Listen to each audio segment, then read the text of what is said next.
الحمد لله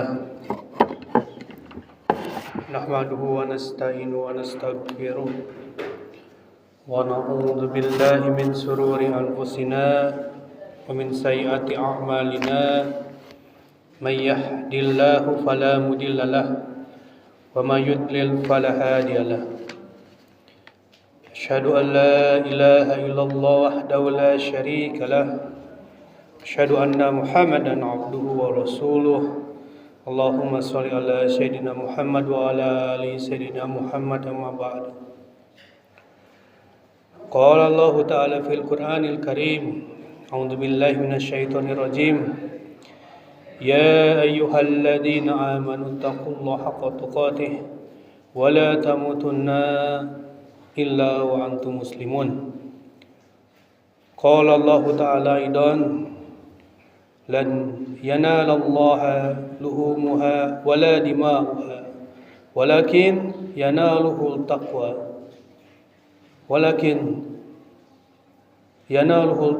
minkum. Puji dan syukur kita panjatkan kehadirat Allah Subhanahu wa taala yang masih memberikan kita nikmat iman dan Islam, di mana dengan nikmat iman Islam tersebut kita masih diberi hidayah oleh Allah Subhanahu wa taala untuk senantiasa menjalankan perintahnya dan menjauhi segala larangannya. Salawat serta salam semoga tercurah kepada junjungan kita Nabi besar Muhammad sallallahu alaihi wasallam, kepada keluarganya, para sahabatnya, para tabi'in hingga kita umat Nabi Muhammad Rasulullah sallallahu alaihi wasallam.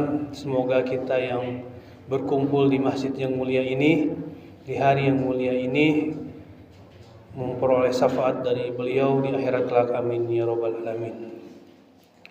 Hadirin sidang Jumat rahimakumullah, khatib berwasiat khususnya untuk khatib pribadi, umumnya untuk hadirin sidang Jumat rahimakumullah, marilah kita senantiasa meningkatkan ketakwaan kita kepada Allah Subhanahu wa taala dengan sebenar-benarnya takwa.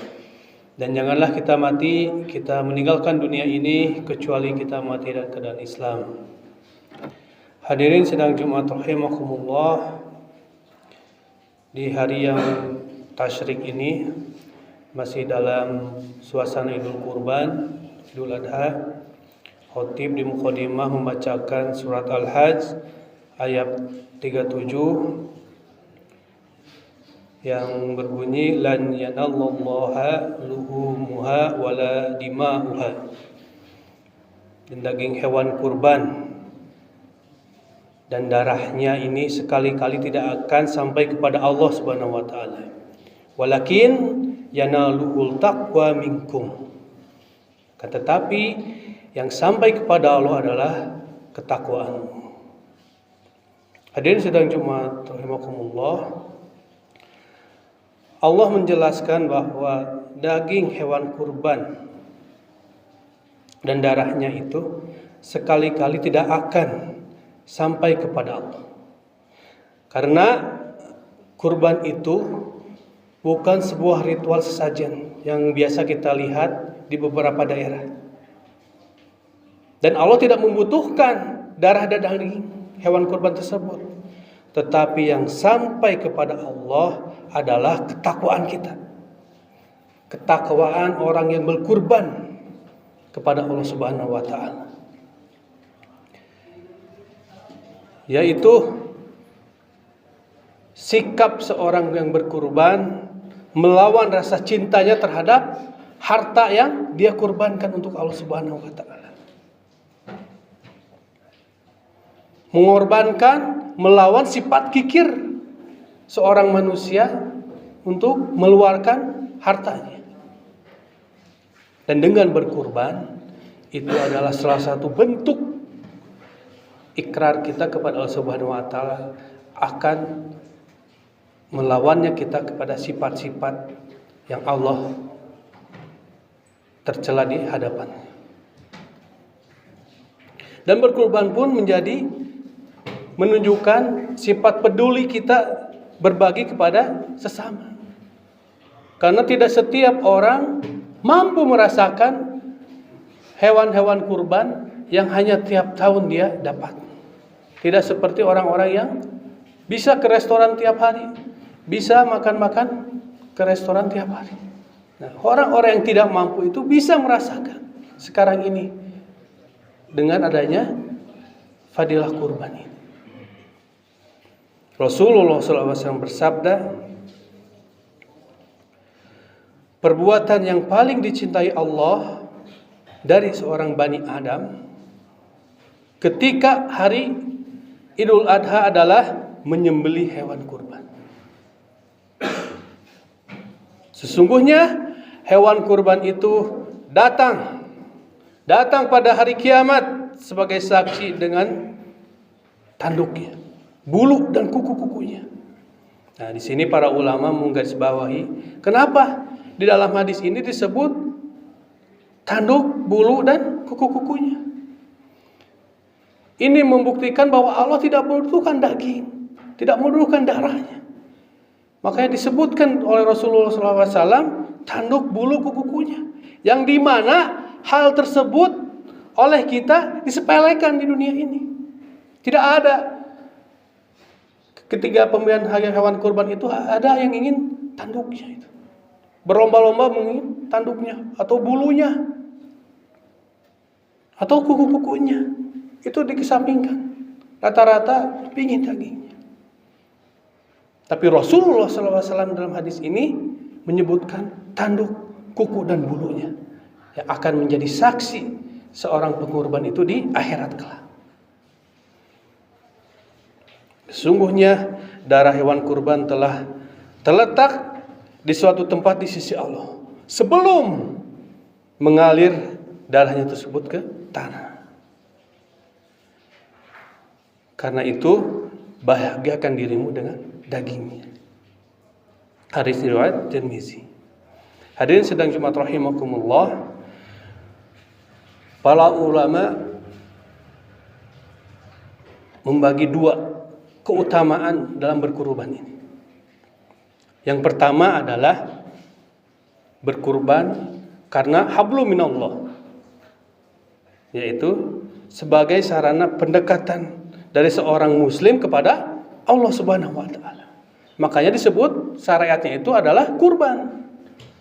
Qoroba yaqrubu kurbanan, yaitu mendekatkan diri, masdar dari qoroba, mendekat kepada Allah Subhanahu wa taala.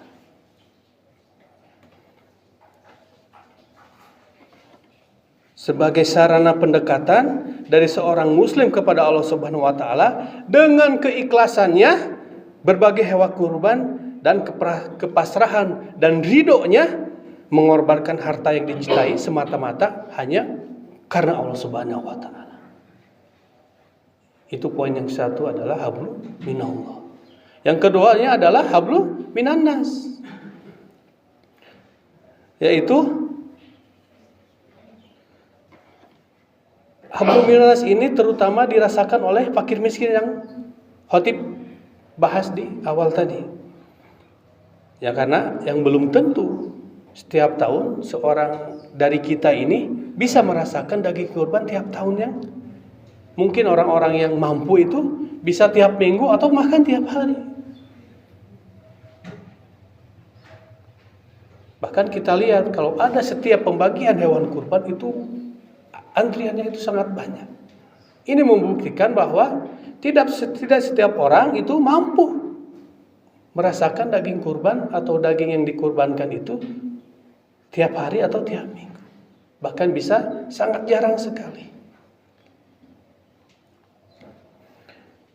Dan tentu saja karena ada syariat kurban ini, orang-orang yang tidak mampu itu menjadi sangat bahagia, menjadi sangat senang dengan ada syariat ini. Karena ketika dia tidak mampu merasakan di mana orang yang mampu merasakan daging tersebut, dia akhirnya merasakan juga minimal setahun sekali. Hadirin sidang Jumat rahimakumullah.